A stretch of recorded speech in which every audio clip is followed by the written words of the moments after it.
Organisasi Pemuda di Indonesia. Organisasi pemuda di Indonesia yang pertama ada Trikoro Darmo atau disingkat dengan TKD, yang berarti Tiga Tujuan Mulia. Didirikan di Jakarta pada tanggal 7 Maret 1915, tepatnya di Gedung Stovia dengan Ketua Dr. Satiman Wirosanjoyo.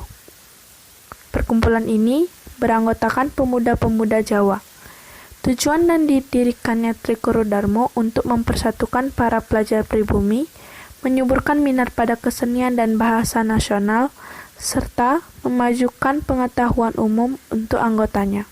Kemudian pada tanggal 12 Juni 1918 dalam Kongres ke-1 di Solo, Trikoro Darmo berubah nama menjadi Jong Java. Pada tahun 1919 di Yogyakarta, diadakan Kongres kedua membahas tentang misil untuk bangsa Indonesia, mengubah bahasa Jawa menjadi lebih demokratis, serta kedudukan wanita Sunda. Tepat pada tahun 1921, muncul ide untuk menggabungkan Jong Java dengan Jong Sumatera Nenbon, namun tidak berhasil.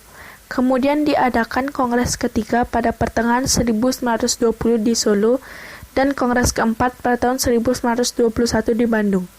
Tujuan dari Kongres ketiga dan keempat adalah untuk membangun cita-cita Jawa Raya dan mengembangkan rasa persatuan di antara suku-suku bangsa di Indonesia. Pada kongresnya yang kelima, pada tahun 1922 di Solo, perkumpulan ini menyatakan tidak akan mencampuri politik ataupun aksi politik. Namun pada kenyataannya, perkumpulan ini mendapatkan pengaruh politik yang cukup kuat dari Serikat Islam.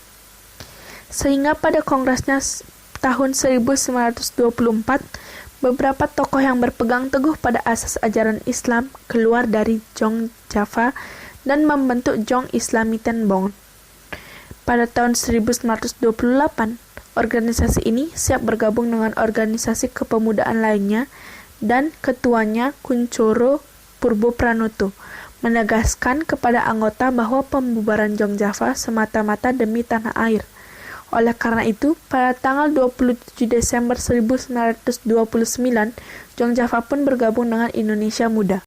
Kemudian, pemuda Sumatera juga mendirikan Persatuan Pemuda Sumatera yang dikenal dengan Jong Sumatera Nenbon. Organisasi ini didirikan pada tanggal 9 Desember 1917 di Jakarta. Persatuan ini bertujuan untuk memperkukuh hubungan antar pelajar yang berasal dari Sumatera, menumbuhkan kesadaran di antara anggotanya, dan membangkitkan kesenian Sumatera. Tokohnya adalah Muhammad Hatta dan Muhammad Yamin. Organisasi ini berhasil menerbitkan surat kabar bernama Jong Sumatera dan terbit pada Januari 1918. Surat kabar ini terbit secara berkala dan tidak tetap. Surat kabar Jong Sumatera memainkan peran penting sebagai media yang menjembatani segala bentuk reaksi atas konflik yang terjadi atau yang mungkin terjadi. Jong Sumatera juga berperan penting dalam memperjuangkan pemakaian bahasa nasional, dengan menjadi media yang pertama kali mempublikasikan gagasan Yamin mengenai bahasa Melayu sebagai bahasa persatuan. Setelah itu, ada organisasi yang bernama Jong Minahasa. Jong Minahasa adalah suatu perkumpulan para pemuda yang berasal dari daerah Minahasa dan didirikan pada tahun 1918 yang dipimpin oleh J.H. Pangemanan. Selain itu, ada juga organisasi Persatuan Minahasa yang dipimpin oleh Dr. Tumbelaka. Tujuan didirikannya adalah untuk mempererat rasa persatuan di antara sesama pemuda sedaerah dan turut serta memajukan kebudayaannya. Salah satu tokoh yang terkenal dari perkumpulan ini adalah G.R. Panto. Organisasi pemuda selanjutnya ada Jong Celebes. Jong Celebes adalah organisasi pemuda yang menghimpun para pemuda pelajar yang berasal dari Celebes atau Pulau Sulawesi. Maksud dan tujuannya ialah mempererat rasa persatuan dari tali persaudaraan di kalangan pemuda pelajar yang berasal dari Pulau Sulawesi. Tokoh-tokoh dari organisasi ini adalah Arnold Monotutu, Wawo Runtu, dan Magdalena Mokoginta. Setelah itu ada juga organisasi pemuda yang bernama Jong Ambon. Jong Ambon adalah organisasi kepemudaan Ambon pada masa pergerakan nasional sebelum Sumpah Pemuda.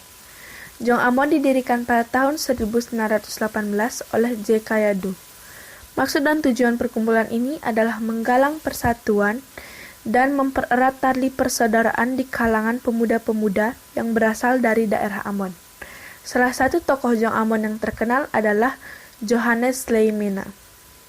Di samping itu juga muncul Perhimpunan Pelajar-Pelajar Indonesia pada tahun 1925. Organisasi ini dibentuk oleh mahasiswa Jakarta dan mahasiswa Bandung.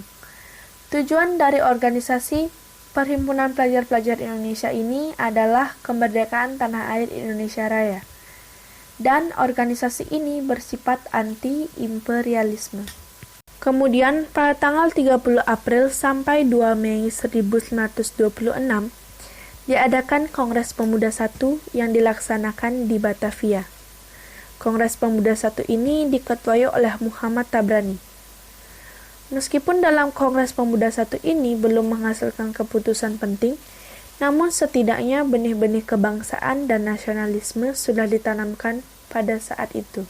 Setelah Kongres Pemuda tersebut, pada tahun 1927, tepatnya pada tanggal 20 Februari, berdirilah organisasi pemuda yang bernama Jong Indonesia. Jong Indonesia merupakan organisasi yang sudah bersifat nasional. Kemudian Jong Indonesia ini berubah nama menjadi Pemuda Indonesia untuk organisasi pemudanya dan organisasi wanitanya bernama Putri Indonesia. Setelah itu, pada tanggal 27 sampai 28 Oktober 1928, diadakan Kongres Pemuda II yang dipimpin oleh Sugondo Joyopuspito. Pada Kongres Pemuda II ini menghasilkan keputusan penting yang disebut dengan Sumpah Pemuda. Dan kemudian pada tanggal 31 Desember 1930, semua organisasi pemuda di Indonesia resmi bergabung menjadi satu organisasi yang bernama Indonesia Muda.